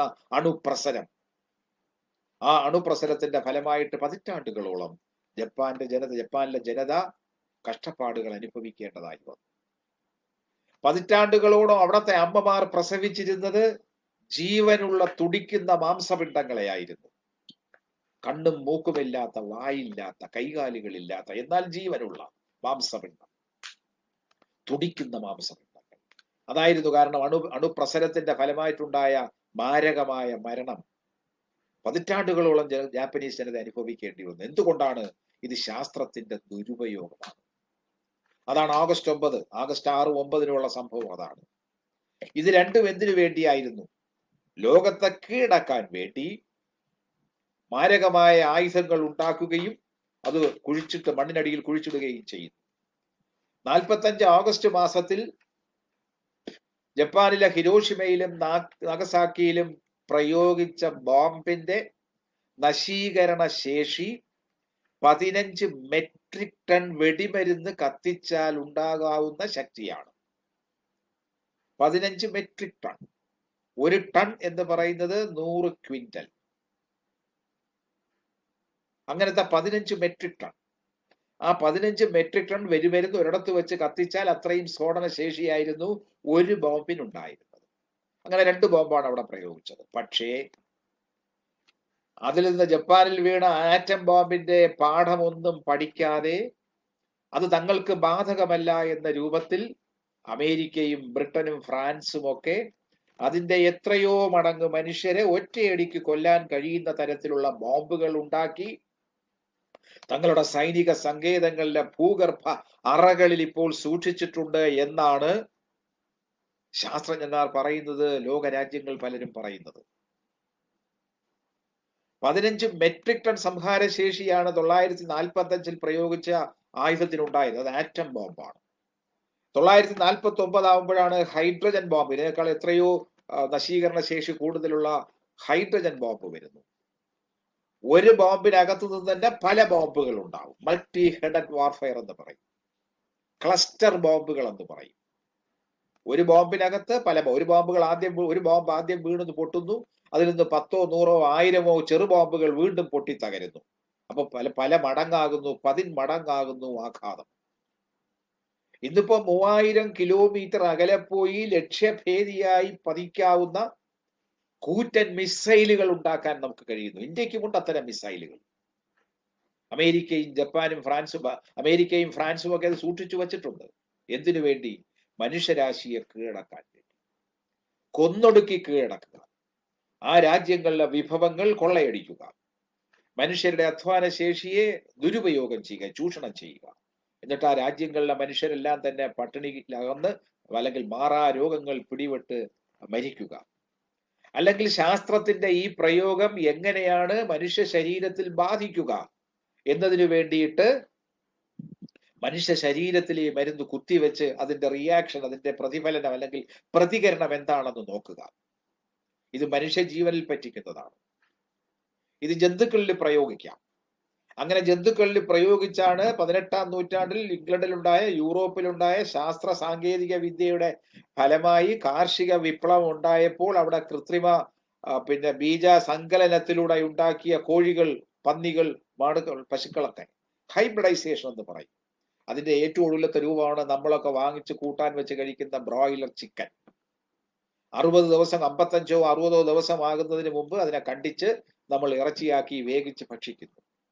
60 ദിവസം കൊണ്ട് പരമാവധി വളർച്ചയുണ്ടാകാൻ വേണ്ടി അതിന്റെ ചിറകിനുള്ളിൽ മുട്ട വിരിഞ്ഞ് ഏതാനും ദിവസങ്ങൾ കഴിയുമ്പോൾ തന്നെ അതിന്റെ ചിറകിനടിയിൽ ബൂസ്റ്റർ മരുന്നുകൾ കുത്തിവെക്കുന്നു. ബൂസ്റ്റർ എന്ന് വെച്ചാൽ അറിയാം, വളരെ വേഗത്തിൽ ബലൂൺ വളരുന്നത് പോലെ വളരാൻ ബൂസ്റ്റർ കുത്തിവെക്കുന്നു. അങ്ങനെ വളരെ വേഗം അത് വളരുന്നു.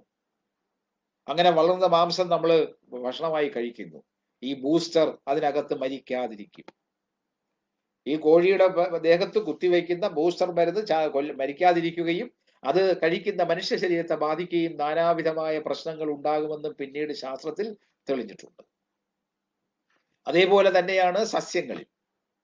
ഒരുപാട് സസ്യങ്ങളിൽ നമുക്ക് ഭക്ഷണത്തിന് വേണ്ടി ഉപയോഗിക്കുന്ന കാർഷിക വിളവുകളിൽ ഈ ശാസ്ത്രത്തെ ദുരുപയോഗം ചെയ്ത് പ്രയോഗിക്കുന്നുണ്ട്. നിങ്ങൾ കേട്ടിട്ടുണ്ടാവും ടെർമിനേറ്റർ എന്ന് പറയുന്ന ഒരു അന്തക വിത്തിനെ കുറിച്ച്. ആ വിത്ത് ലബോറട്ടറിയിൽ വികസിപ്പിക്കുന്നതാണ്, പരീക്ഷണശാലയിൽ വികസിപ്പിക്കുന്നതാണ്. അങ്ങനെ വികസിപ്പിച്ചുണ്ടാക്കുന്ന ആ അന്തക വിത്ത് ഒരുപാട് വിളവ് തരും. സാധാരണ നെല്ല് വിത്ത് പാടത്ത് വിതച്ച് കൊയ്തെടുക്കുമ്പോൾ കിട്ടുന്ന വിളവിന്റെ 10 ഇരട്ടിയോ മറ്റോ കിട്ടും ഈ വിത്ത്, ഈ ടെർമിനേറ്റർ എന്ന് പറയുന്ന അന്തക വിത്ത്. പക്ഷെ ഒരു കുഴപ്പമുണ്ട്, ഈ അന്തക വിത്ത് വീണ്ടും മുളക്കില്ല, അതിനെ വിത്താക്കി മാറ്റാൻ സാധിക്കുകയില്ല. ബ്രോയിലർ കോഴി മുട്ടയിടുക ഇല്ല എന്നതുപോലെ, മുട്ടയിട്ടെങ്കിൽ മാത്രമല്ലേ അടുത്ത തലമുറയിലെ കോഴിയെ ഉൽപ്പാദിപ്പിക്കാൻ. 60 ദിവസം കൊണ്ട് കോഴിക്ക് എങ്ങനെ മുട്ടയിടാൻ സാധിക്കും? ഇനി അത് വളർന്നാൽ തന്നെ അത് ഷണ്ടമായിട്ടാണ്, അത് നപുംസകമായിട്ടാണ് ആ കോഴിയെ ജനിപ്പിച്ചിരിക്കുന്നത്, അത് മുട്ടയിടുകയില്ല. അപ്പൊ ബ്രോയിലർ കോഴി മുട്ടയിടുകയില്ല എന്ന് പറയുന്നത് പോലെ ഈ ടെർമിനേറ്റർ എന്ന് പറയുന്ന അന്തക വിത്ത് രണ്ടാമത് മുളയ്ക്കുകയില്ല.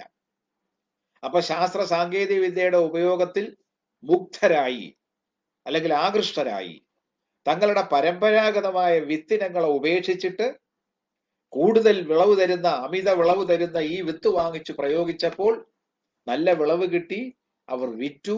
പക്ഷേ വിത്ത് സൂക്ഷിച്ചു വെച്ച് ഉണക്കി സൂക്ഷിച്ചു വെച്ച് അടുത്ത തവണ കൃഷി ചെയ്യാൻ പോയപ്പോൾ വിത്ത് വിതച്ചിട്ട് മുളയ്ക്കുന്നില്ല. മുളക്കാതായപ്പോ പാടം തരിശാവും.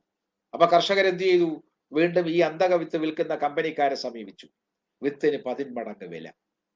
ഇവർക്ക് കിട്ടിയ അധിക ധാന്യം, മെല്ലെ മെച്ചപ്പെട്ട വിളവ് കിട്ടിയപ്പോൾ വിറ്റൊടുക്കിയ ധാന്യത്തിന് കിട്ടിയ പണം മുഴുവൻ ഇതാ വീണ്ടും അടുത്ത പ്രാവശ്യം വിത്ത് മുളയ്ക്കാനായി, വിത്ത് വിതയ്ക്കാനായിട്ട് വിനിയോഗിക്കേണ്ടി വരുന്നു. കർഷകന്റെ നടുവൊടിയുന്നു.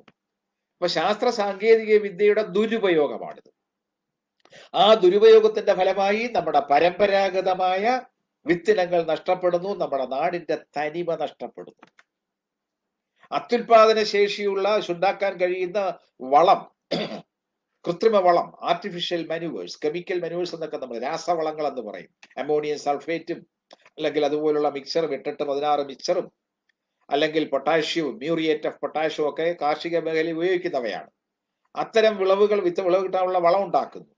ആ വളം മണ്ണിന്റെ ഘടനയിൽ ഉണ്ടാക്കുന്ന മാറ്റം ജൈവാംശത്തെ നശിപ്പിച്ച് കളയുന്നു. ഒരു ഘട്ടം കഴിയുമ്പോൾ മണ്ണിന് ജൈവാംശം ഇല്ലാതെ വരികയും പുതിയ വളങ്ങൾ അല്ലെങ്കിൽ ഇല്ലാതാക്കാൻ സാധിക്കുന്നു. അതുപോലെ പുതിയ വിത്തിനങ്ങൾക്ക് രോഗപ്രതിരോധ ശക്തി കുറവാണ്. അതുകൊണ്ട് മാരകമായ കീടനാശിനികൾ ഉപയോഗിക്കേണ്ടി വരുന്നു. എൻഡോസൾഫാൻ ഉപയോഗിക്കേണ്ടി വരുന്നു. ഫ്യൂറിഡാൻ ഉപയോഗിക്കേണ്ടി വരുന്നു. എക്കലാക്ക് ഉപയോഗിക്കേണ്ടി വരുന്നു.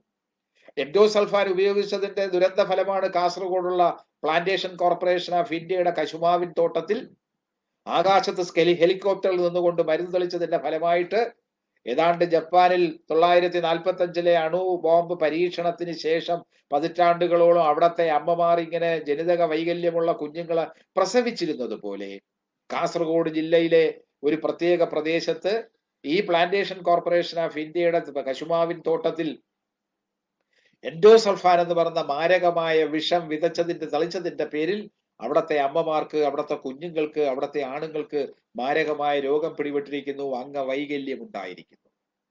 അതാണ് ഈ രാസവസ്തുവിന്റെ പ്രയോഗം, ശാസ്ത്രത്തിന്റെ ദുരുപയോഗം. ഫ്യൂറിഡാൻ എന്ന് പറയുന്ന മാരകമായ ഒരു കാര്യം കൂടെ സൂചിപ്പിച്ചു കൊള്ളട്ടെ. ഇന്നിപ്പോ നമ്മൾ മൂന്നാറിലെ രാജമലയിൽ തേയിലത്തോട്ടത്തിന്റെ നടുവിൽ കുടിലുകെട്ടി പാർത്തിരുന്ന ലായങ്ങളിൽ താമസിച്ചിരുന്ന ആൾക്കാരാണ് മണ്ണിടിച്ചിലൂടെ മരിച്ചുപോയത്. അവർക്ക് ആദരാഞ്ജലികൾ അർപ്പിക്കാം. നമുക്ക് ആ മനുഷ്യർ ഉണ്ടാക്കുന്നതാണ് തേയില. നമ്മൾ രാവിലെയും വൈകിട്ടും ആവശ്യത്തിനും അനാവശ്യത്തിനും കുടിക്കുന്ന ഉന്മേഷം കിട്ടാനെന്നതിന്റെ പേരിൽ കുടിക്കുന്ന തേയില എന്ന് പറയുന്ന യാതൊരു പ്രയോജനവുമില്ലാത്ത ഒരു ചെടിയുടേത്. അതങ്ങനെ ഉപയോഗിക്കാൻ, അത് ശരിയായ രൂപത്തിൽ ഉപയോഗിച്ചാൽ ഔഷധമായിട്ട് ഉപയോഗിക്കാന്നാണ് ചൈനക്കാർ കണ്ടുപിടിച്ചത്. ചൈനയിൽ നിന്നാണ് അത് ഇന്ത്യയിൽ എത്തുന്നത്. ആ ചെടിയിൽ പുഴു വരാതിരിക്കുന്നത് ഞാൻ മൂന്നാറിൽ പോയി കണ്ടിട്ടുള്ളതാണ്. മൂന്നാറിലും പീരുമേടിലും കുമിളിയിലും ഒക്കെ ഞാൻ സഞ്ചരിച്ചിട്ടുണ്ട്. അവിടുത്തെ തേയിലത്തോട്ടങ്ങളിൽ പോയിട്ടുണ്ട്. തേയില വാങ്ങിക്കൊണ്ടൊന്നും ഞാനിപ്പോഴും ചായ കഴിക്കുകയും ചെയ്യും. പക്ഷെ അതല്ല ഞാൻ പറയുന്നത്. ഈ തേയിലച്ചെടിയിൽ തളിരിന് പറയുന്നത് കൊളുന്ത് എന്നാണ്. ആ തളിരിലയിൽ പുഴുക്കൾ വന്ന് കടിച്ചു തിന്നും. കാരണം പുഴുവിന്റെ തീറ്റയാണ് ഈ തളിരില. ആ തളിരിലയിൽ പുഴുക്കൾ പിടിക്കാതിരിക്കാൻ വേണ്ടി അവിടെ തളിക്കുന്നത് എൻഡോസൾഫാനാണ്. ആ എൻഡോസൾഫാൻ അതിൽ ഉണങ്ങിപ്പിടിച്ചിരിക്കും, തളിരിലയിൽ ഉണങ്ങിപ്പിടിച്ചിരിക്കും.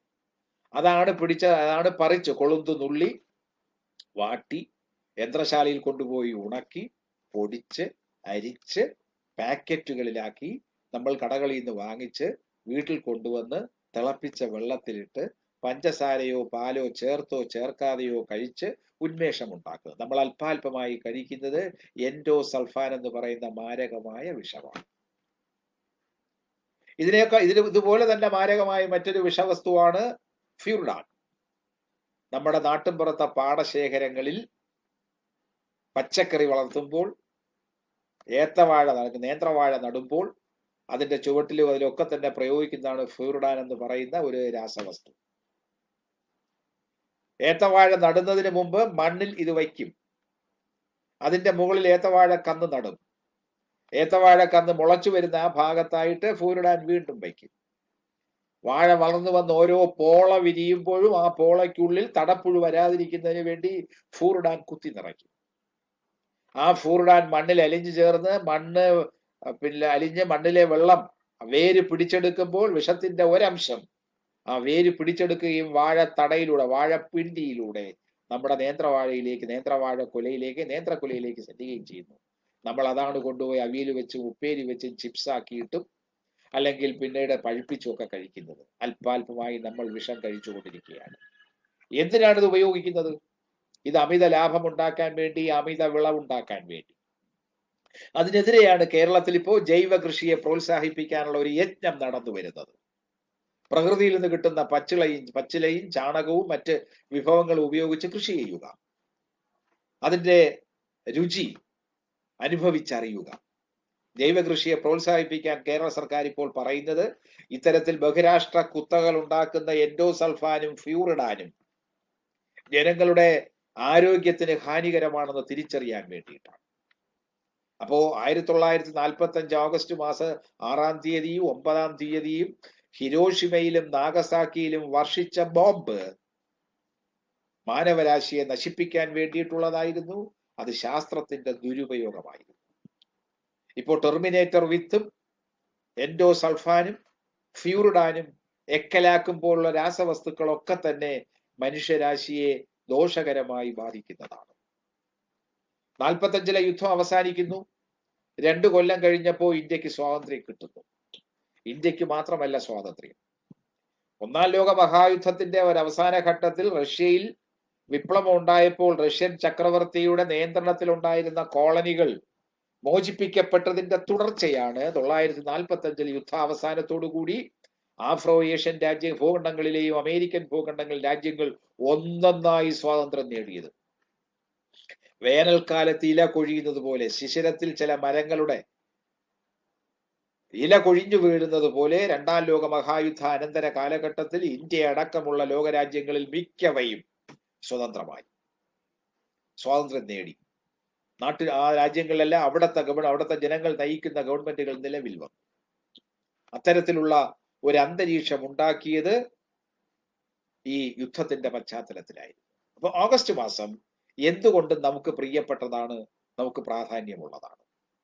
ഓഗസ്റ്റ് മാസം 15-ാം തീയതി ആയിരുന്നുവല്ലോ ഇന്ത്യക്ക് സ്വാതന്ത്ര്യം കിട്ടുന്നത്. സ്വാതന്ത്ര്യം എന്ന് വെച്ചാൽ ഇന്ത്യയിൽ നിന്ന് ബ്രിട്ടീഷുകാർ അധികാരം കൈമാറിപ്പോകുന്നതിന് മുന്നോടിയായിട്ടാണ് 47 ജൂൺ മാസത്തിൽ ബ്രിട്ടീഷ് പാർലമെന്റ് ഒരു നിയമം പാസാക്കി. അതിന്റെ പേരാണ് ഇന്ത്യൻ ഇൻഡിപെൻഡൻസ് ആക്ട്, ഇന്ത്യൻ സ്വാതന്ത്ര്യ നിയമം. ആ നിയമപ്രകാരമാണ് ബ്രിട്ടീഷുകാർ കൈവശം വച്ചിരിക്കുന്ന ഇന്ത്യയിലെ പ്രവിശ്യകളെ 2ആയി വിഭജിക്കും. ഏതാണ് അന്നത്തെ ഇന്ത്യ? അഫ്ഗാനിസ്ഥാന്റെയും പേർഷ്യയുടെയും അതിർത്തി വടക്ക് പടിഞ്ഞാറ്, ഹിമാലയം വടക്കേ അതിർത്തി, ഒരു ഭാഗത്ത് ടിബറ്റ്, മറുഭാഗത്ത് നേപ്പാൾ, ചൈന, ഭൂട്ടാൻ, സിക്കിം, വടക്ക് കിഴക്ക് ചൈനയും മ്യാൻമാറും ബർമ്മയും, തെക്ക് ഇന്ത്യൻ മഹാസമുദ്രവും ശ്രീലങ്കയും. ഇതാണ് പഴയ ഇന്ത്യ. ആ പഴയ ഇന്ത്യയിൽ ബ്രിട്ടീഷുകാർ നേരിട്ട് ഭരിച്ചിരുന്ന മദിരാശി പ്രവിശ്യ, ബോംബെ പ്രവിശ്യ, ബംഗാൾ പ്രവിശ്യ, പഞ്ചാബ്, UP എന്തെങ്കിലും യുണൈറ്റഡ് പ്രോവിൻസ്, ഐക്യ സംസ്ഥാനം എന്നൊക്കെ പറയുന്ന പ്രവിശ്യകൾ ഉണ്ടായിരുന്നു. 11ഓളം പ്രവിശ്യകൾ. പക്ഷേ തിരുവിതാംകൂറും കൊച്ചിയും പോലുള്ള 600ഓളം നാട്ടുരാജ്യങ്ങൾ ഉണ്ടായിരുന്നു. ഈ 600ഓളം നാട്ടുരാജ്യങ്ങളെയും ബ്രിട്ടീഷുകാർ ഓരോരോ ഉടമ്പടി വച്ചിട്ടാണ് ബ്രിട്ടന്റെ നിയന്ത്രണത്തിൽ വെച്ചിരുന്നത്. രാജാവ് തന്നെയാണ് ഭരിക്കുന്നത്. പക്ഷെ രാജാവിന്റെ കഴുത്തിൽ ഒരു കയറ് കെട്ടി ബ്രിട്ടീഷുകാരൻ റെസിഡന്റ് കൈവശം വച്ചിരുന്നു. ഒരുപക്ഷെ നിങ്ങൾ ഇന്നത്തെ കുഞ്ഞുങ്ങൾ കണ്ടിട്ടുണ്ടാവില്ല. ഞങ്ങളൊക്കെ കുഞ്ഞുങ്ങളായിരുന്ന കാലത്ത് ഈ കുരങ്ങ് കളിപ്പിക്കാൻ വീട്ടിൽ വരും, നാട്ടിലുമൊക്കെ വരും. ഒരു കുരങ്ങിനെ പിടിച്ചു കെട്ടി അതിന്റെ എളിയിൽ കയറ് കെട്ടിയിട്ടുണ്ടാവും. കുരങ്ങ് ചാടി കളിക്കും.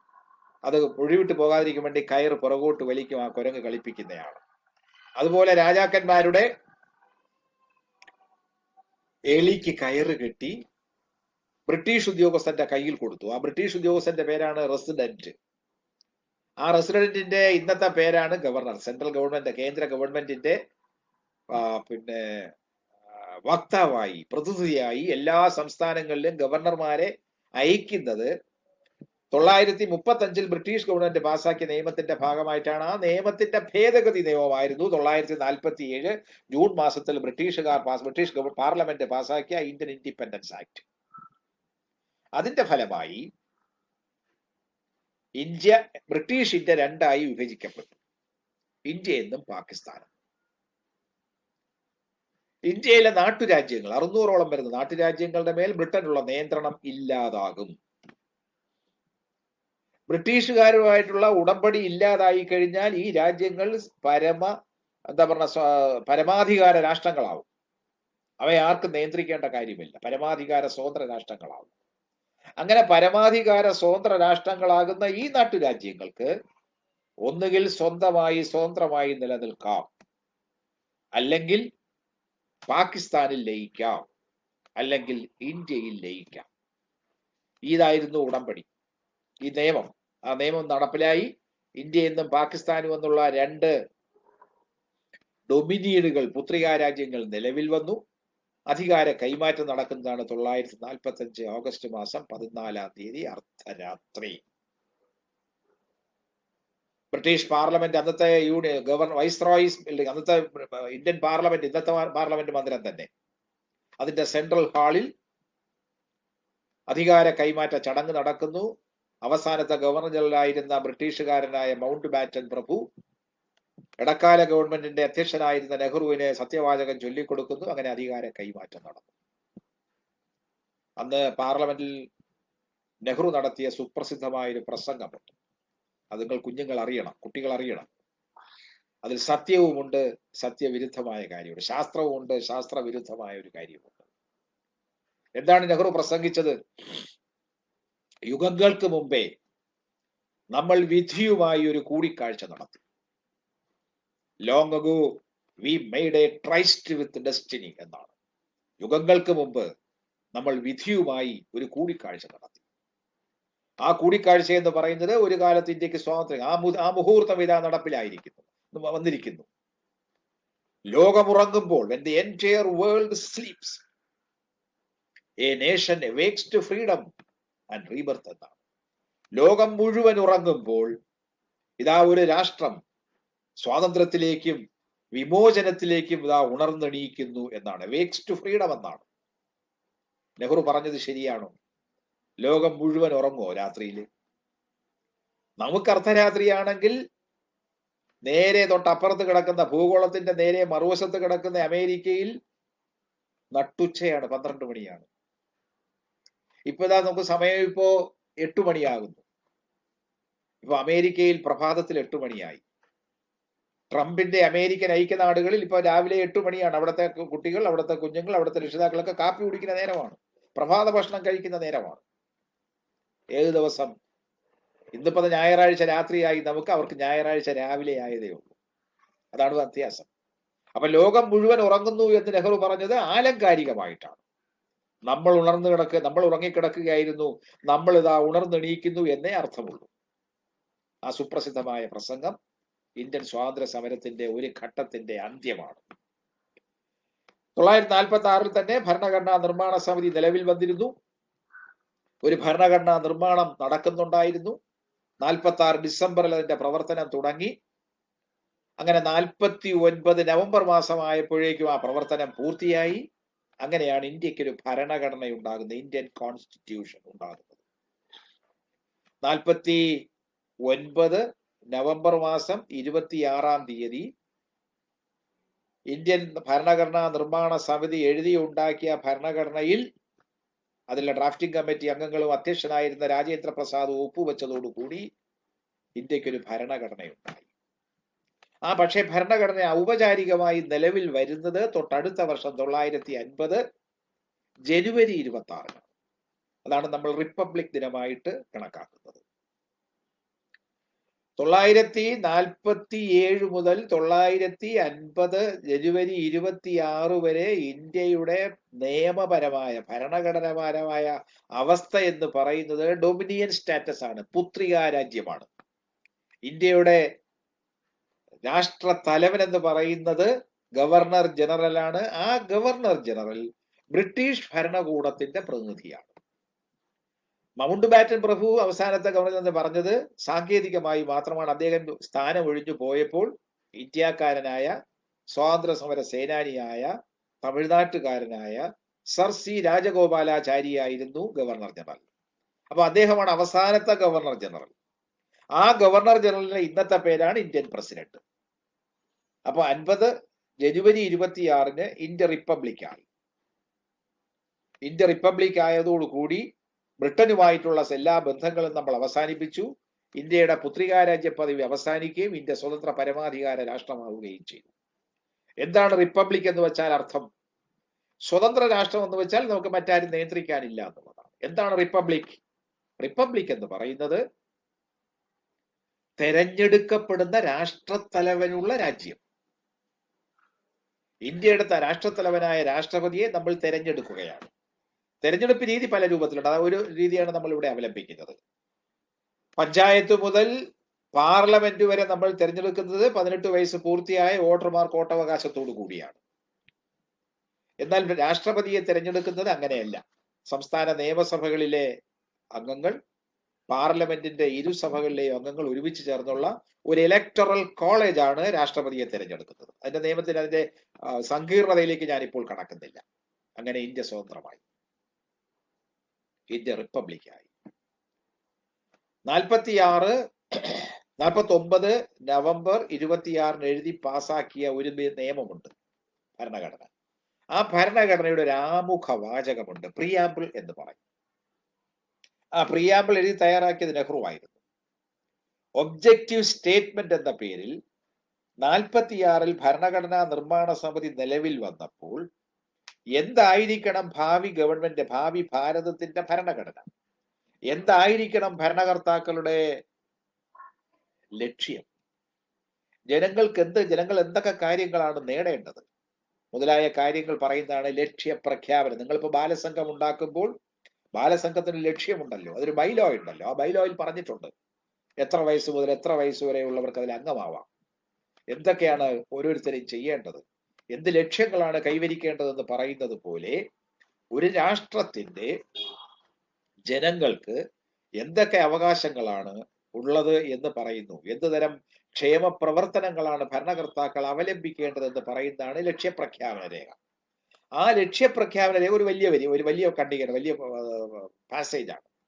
അതിന്റെ കാച്ചി കുറുക്കി എടുത്ത രൂപമാണ് ഇന്ത്യൻ ഭരണഘടനയുടെ ആമുഖമായി ആലേഖനം ചെയ്തു വച്ചിരിക്കുന്ന പ്രിയാമ്പിൾ അല്ലെങ്കിൽ മുഖവാചകം. നിങ്ങൾക്കെല്ലാം അറിയാം, നിങ്ങൾ കേട്ടിട്ടുണ്ടാവും. അതൊരു ഇംഗ്ലീഷ് വാചകമാണ്, അതിന് മലയാളവുമുണ്ട്. എന്താ ഇംഗ്ലീഷ് വാചകം?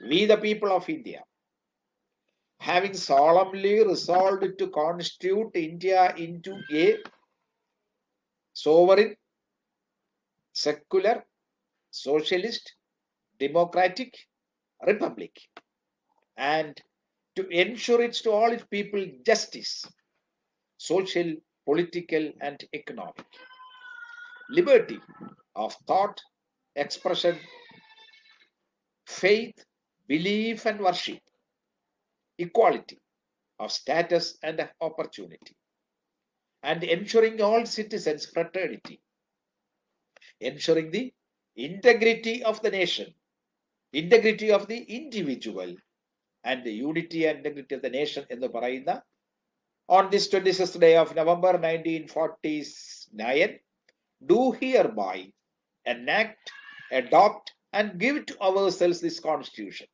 എന്നാണ് ആ മുഖവാചകം. അപ്പോൾ ആ മുഖവാചകത്തിൽ പറയുന്ന എന്താണ്? ഇന്ത്യ ഒരു sovereign, secular, socialist, democratic republic ആണ്. അതിൽ 4 ലക്ഷ്യങ്ങളുണ്ട്: ജസ്റ്റിസ്, നീതി; ലിബർട്ടി, സ്വാതന്ത്ര്യം; ഇക്വാളിറ്റി, സമത്വം; ഫ്രട്ടേണിറ്റി, സാഹോദര്യം. ഈ 4 മുദ്രാവാക്യങ്ങൾ നേടുന്നതിന് വേണ്ടിയാണ് സോവറിൻ, സെക്കുലർ, സോഷ്യലിസ്റ്റ്, ജനാധിപത്യ റിപ്പബ്ലിക് എന്ന് പറഞ്ഞ ഇന്ത്യ ഒരു പരമാധികാര, മതനിരപേക്ഷ, സോഷ്യലിസ്റ്റ്, ജനാധിപത്യ റിപ്പബ്ലിക്കാണ് എന്ന് പറയാൻ കാരണം.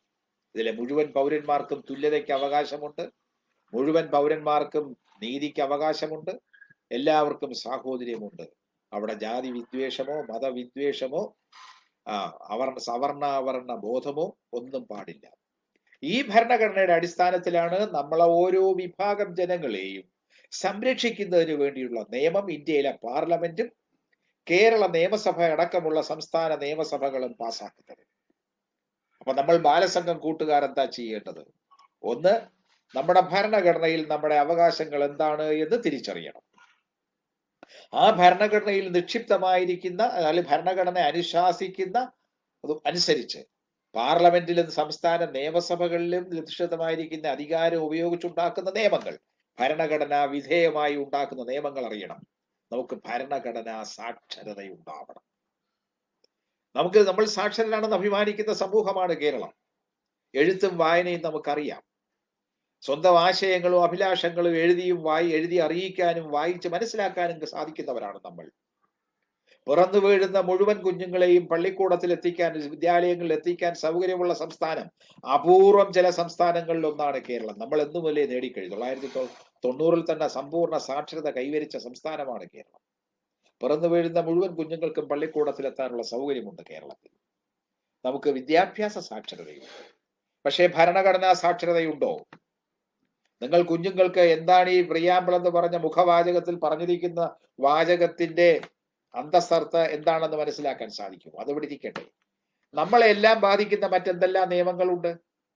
ആ നിയമങ്ങൾ എന്ന് പറയുന്നത് നിങ്ങൾക്ക് ശിശുക്കൾക്ക്, ഗർഭസ്ഥ ശിശുവിന് അവകാശമുണ്ട്, ശിശുക്കൾക്ക് അവകാശമുണ്ട്, ബാലന്മാർക്ക് അവകാശമുണ്ട്, കൗമാരപ്രായക്കാർക്ക് അവകാശമുണ്ട്, യുവാക്കൾക്ക് അവകാശമുണ്ട്, വൃദ്ധജനങ്ങൾക്ക് അവകാശമുണ്ട്, ഭിന്നശേഷിക്കാർക്ക് അവകാശമുണ്ട്. അങ്ങനെ എത്ര അവകാശങ്ങൾ! ഈ അവകാശങ്ങളെ കുറിച്ചെല്ലാം നമുക്ക് വല്ലതും അറിയുമോ? ഈ അവകാശങ്ങളെ കുറിച്ചെല്ലാം നമ്മൾ അറിയണം. നമ്മൾ നിയമ സാക്ഷരത നേടണം, ഭരണഘടനാ സാക്ഷരത നേടണം. വിദ്യാഭ്യാസത്തിലൂടെ ലഭിക്കുന്ന സാക്ഷരത മാത്രമല്ല മനുഷ്യന്റെ ശരിയായ നീതിപൂർവവും സമത്വമുള്ള ജീവിതത്തിന് അർഹം അല്ലെങ്കിൽ അടിത്തറയായിട്ടുള്ളത്. അതുകൊണ്ട് ഭരണഘടനയുടെ മുഖവാചകത്തിൽ പറയുന്ന ഇന്ത്യ ഒരു പരമാധികാര മതനിരപേക്ഷ സോഷ്യലിസ്റ്റ് ജനാധിപത്യ റിപ്പബ്ലിക് ആണ് എന്നും അതിന്റെ 4 ലക്ഷ്യങ്ങൾ സ്വാതന്ത്ര്യം, നീതി, സ്വാതന്ത്ര്യം, സമത്വം, സാഹോദര്യം എന്നിവ നേടിയെടുക്കലാണ് നമ്മുടെ കടമയെന്നും അത് നമുക്ക് ലഭ്യമാണ്, നമ്മുടെ അവകാശമാണ്, അത് മൗലികാവകാശമാണെന്ന് തിരിച്ചറിയണം. അതിന് വഴിമരുന്നിട്ട ഒരു പ്രധാനപ്പെട്ട സംഭവമാണ് ആഗസ്റ്റ് മാസത്തിൽ നടന്നത്. അത് നമ്മുടെ ആഗസ്റ്റ് 15 സ്വാതന്ത്ര്യ ദിനാചരണമാണ്. അതിലേക്ക് നയിച്ച 2ാം ലോക മഹായുദ്ധമാണ്. ആ മഹായുദ്ധത്തിന്റെ ഒരു ഘട്ടത്തിൽ വെച്ച് ഫാസിസ്റ്റ് ശക്തികളെ തോൽപ്പിക്കാൻ വേണ്ടി അണുബോംബ് ഇട്ടതാണ്. അത് മാരകമാണ്, അത് വിനാശകരമാണ്, അത് ദുഃഖകരമാണ്. അതുകൊണ്ട് ശാസ്ത്രത്തെ ദുർവിനിയോഗം ചെയ്യാൻ പാടില്ല എന്നും മനുഷ്യരുടെ മോചനത്തിനു വേണ്ടി ശാസ്ത്രത്തെ ഉപയോഗിക്കണം എന്നും പട്ടിണി അകറ്റാൻ വേണ്ടി ശാസ്ത്ര സാങ്കേതിക വിദ്യ ഉപയോഗിക്കാം. പക്ഷേ പട്ടിണിയിലാണ്ടുപോയ ജനകൂടികളെ കൊല്ലാൻ വേണ്ടിയല്ല അത് ഉപയോഗിക്കുന്ന തിരിച്ചറിവുണ്ടാകേണ്ട ഒരു സന്ദർഭമാണ് ഈ ഓഗസ്റ്റ് മാസം എന്ന് പറഞ്ഞുകൊണ്ട് ഞാൻ എൻ്റെ പ്രഭാഷണം അവസാനിപ്പിക്കുന്നു. നിങ്ങൾക്ക് നന്ദി, നമസ്കാരം.